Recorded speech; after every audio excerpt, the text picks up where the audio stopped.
Hello sir, madam. Hello ka-XOPH. This video tutorial is about how to troubleshoot electrical service required na nag-appear po sa multi-info display ng Xpander.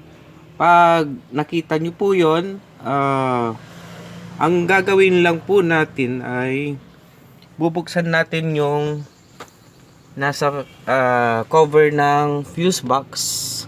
Ito po yon, ganyan lang po. Tapos ang main fuse na ididiin po natin dyan ay yung yellow fuse. Kailangan nyo po ng long nose dyan para mahugot yung yellow fuse. It consists of 10 and 20 amperes.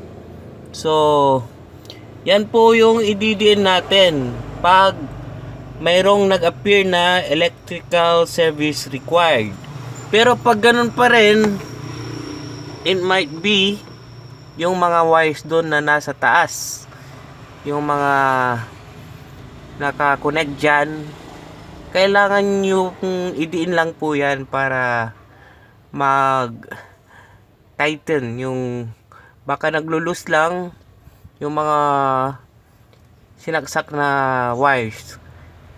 Tapos ito yung mga yung nasa baba, if possible, pag wala pa rin, hinugot nyo yung yellow fuse, ganun pa rin. May electrical service required, pwede nyo po ring hugutin yung mga ito, yung mga nasa baba or mga top, with long nose, pero dahan-dahan lang. Tapos ibalik nyo. Kung ganun pa rin, it might be your busted na po yung fuses nyo. So wala na pong solusyon doon.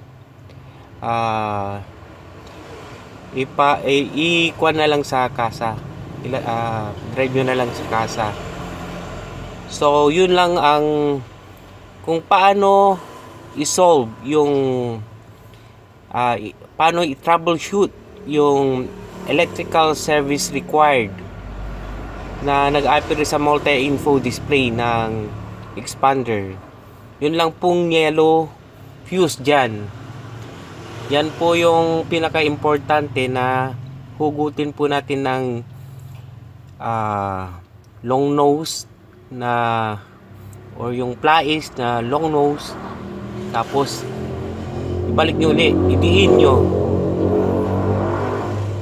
Thank you sir, madam. Thank you KXOPH, and please don't forget to subscribe to my YouTube channel for more videos. Salamat!